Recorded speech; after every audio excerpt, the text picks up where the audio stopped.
What are we supposed to say? Just things about AI, perhaps? Yeah. Okay. Let's see. Yeah, the AI, right? You want to AI. start on AI? Yeah. Okay. It is. Okay, great. AI. Yeah. Actually, I'm told that does AI mean love?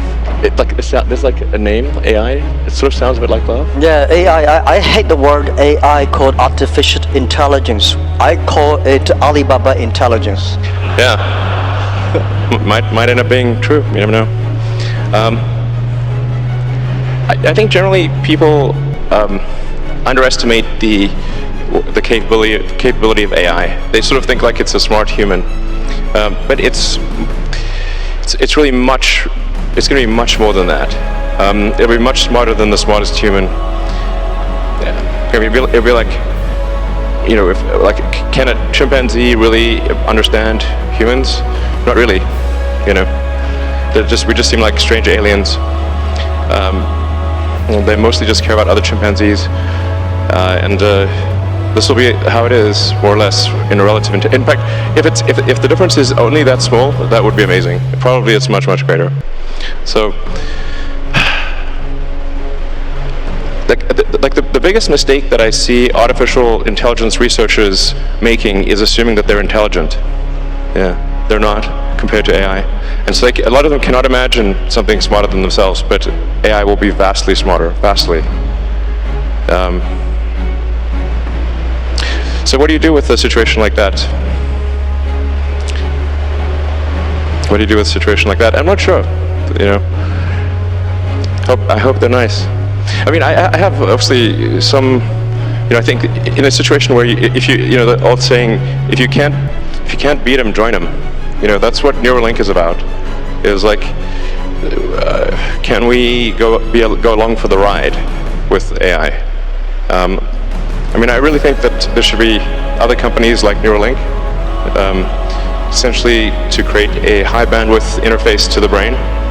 Because right now we are already a cyborg. People don't realize we are already a cyborg because we are so well integrated with our phones and our computers. The phone is almost like an extension of yourself. If you forget your phone, it's like a missing limb. But the bandwidth, the communication bandwidth to the phone is very low, especially input. So, in fact, input bandwidth to computers has actually gone down because of typing with 2 thumbs as opposed to 10 fingers. There's a big reduction in bandwidth. Input bandwidth has gone up because of video and imagery. So input bandwidth is many orders of magnitude greater than output bandwidth. But at a certain point, if we'll just, assuming a benign scenario with AI, we will just be too slow. To something, let's say a computer that has like an exaflop of, many exaflops of compute capability, a millisecond is an eternity, and to us it's nothing. So, I always think like human speech to a computer will sound like very slow tonal wheezing. It's kind of like whale sounds. Yeah. Because what's our bandwidth? Like a few hundred. Vision about the technology. I'm not a tech guy. I think more about life. I think AI is going to open a new chapter of the society, of the world, that people try to understand ourselves better rather than the outside world. And it's so difficult to predict the future.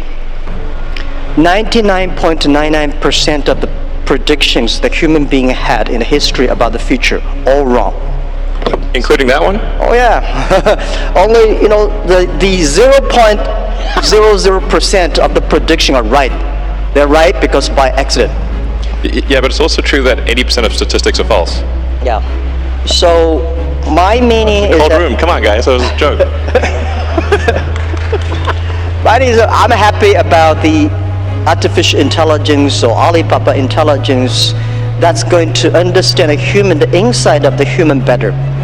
So when people worry a lot about artificial intelligence, people should have more confidence in themselves, because I think if a lot of solutions we don't have today, but there will be solutions tomorrow.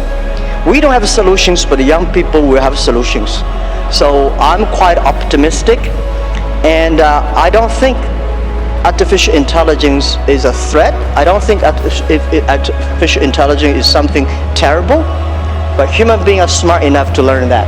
And to me, artificial intelligence is just like, people worry a lot about this today are those people, I call them called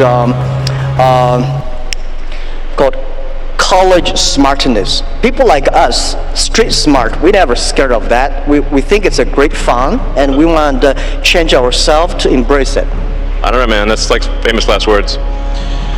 Let me tell you, AI is, I mean, you look at sort of the rate of advancement, just in general, the rate of advancement of computers is insane. Like a good example would be video games. You know, if you go back 40 years ago, 50 years ago maybe, you had Pong. That was just two rectangles and a square. Now you've got photorealistic real-time simulations with millions of people playing simultaneously. If you assume any rate of improvement at all, these games will be indistinguishable from reality. You will not be able to tell the difference. Either that or civilization will end. Those are the two options. But even if the rate of technology improvement slowed down by 1,000, then okay, advance 1,000 years, or 10,000 years. This is still very tiny. Civilization has been around for probably, arguably, I think 7,000 years or something like that. If you counted from the first time there was any writing, any recorded symbols, besides cave paintings. There's a very tiny amount of time, considering the universe is 13.8 billion years old. I mean, if civilization lasted for 1 million years, we would only increment the third decimal point after 13.8 billion years. If we lasted for 1 million years. That seems like a long time.